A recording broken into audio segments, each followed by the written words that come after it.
అందరికీ నమస్కారం. చాలా గురుతర బాధ్యత నా మీద పెట్టారు చంద్రబాబు నాయుడు గారు. నా మీద ఉన్న అభిమానంతో కంపల్సరీగా మేము అందరం కూడా ఎక్కడ కూడా మచ్చ రాకుండా చేస్తాం. ఒక్కళ్ళందరూ కూడా ప్రశాంతంగా బతికే వాతావరణం క్రియేట్ చేస్తామని మాత్రం తెలియజేసుకుంటాం. Thank you so much. Thank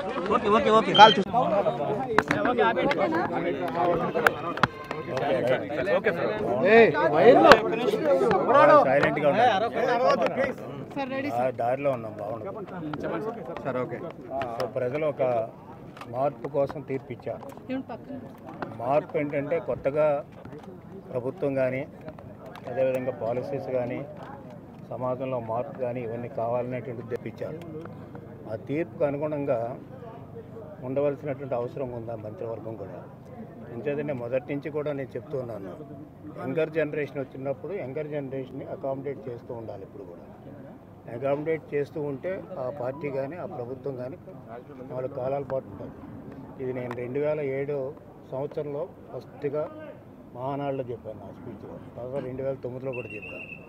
అందుకనే యంగర్ జనరేషన్కి అవకాశాలు వచ్చింది ఈ క్యాబినెట్లో. ఆ యంగర్ జనరేషన్కి అవకాశాలు ఇవ్వడానికి అందరూ కూడా వెల్కమ్ చేయవలసినటువంటి సందర్భం.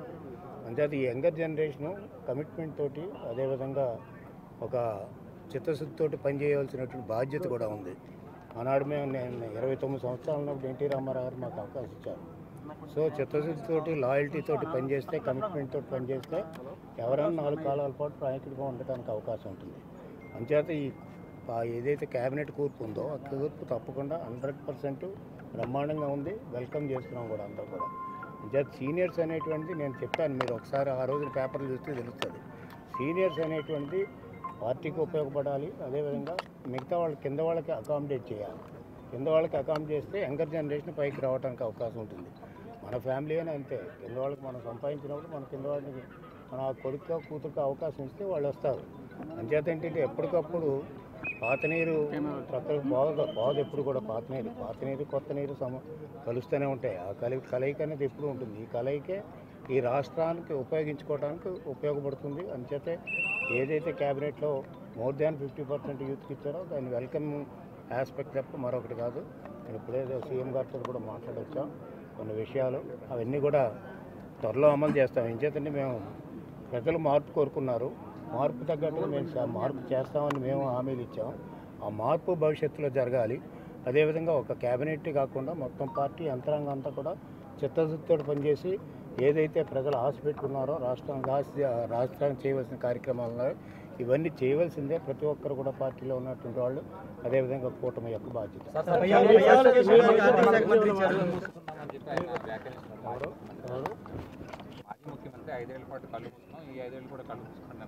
ఎన్ని రోజులు కన్ను మూసుకున్నారు? 30 సంవత్సరాలు నేను ఉంటానన్నాడు.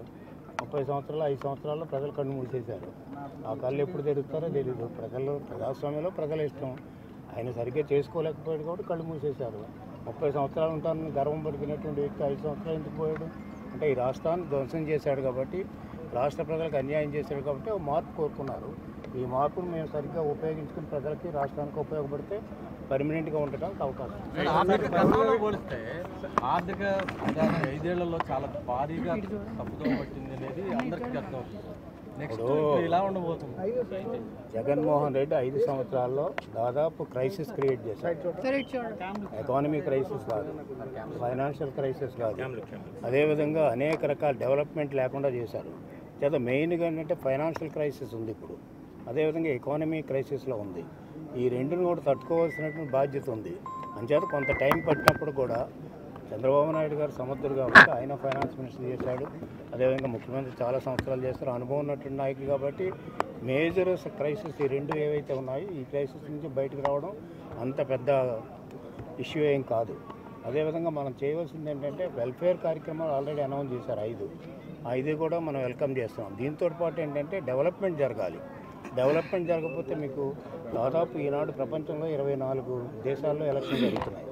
ఎప్పుడు కూడా ఎలక్షన్లో అన్ని విషయాలతో పాటు గవర్నెన్స్ కూడా ఒక ఇష్యూ అయింది. బ్యాడ్ గవర్నెన్స్, వర్స్ట్ గవర్నెన్స్ తిప్పికొట్టిన దేశాలు చాలా ఉన్నాయి. అదేవిధంగా ఈ రోజున ఏంటంటే మన రాష్ట్రంలో కూడా ఈ వరస్ట్ గవర్నెన్స్ తిప్పికొట్టి ఒక మంచి గవర్నమెంట్ రావాలని ఎన్నుకున్నప్పుడు ఆ మంచి గవర్నమెంట్ యొక్క బాధ్యత ఈ రాష్ట్రాన్ని బాగు చేసేటువంటి బాధ్యత అదేవిధంగా రాష్ట్ర ప్రజలకు న్యాయం చేకూర్చేటువంటి బాధ్యత ఈ కొత్త ప్రభుత్వం మీద ఉంటుంది కాబట్టి వీళ్ళంతా కూడా కష్టపడి పనిచేయాలి. అందులోకి అనుభవం కలిగినటువంటి నాయకుడు చంద్రబాబు నాయుడు గారు ఆయన సారథ్యంలో తప్పకుండా ఈ రాష్ట్రానికి న్యాయం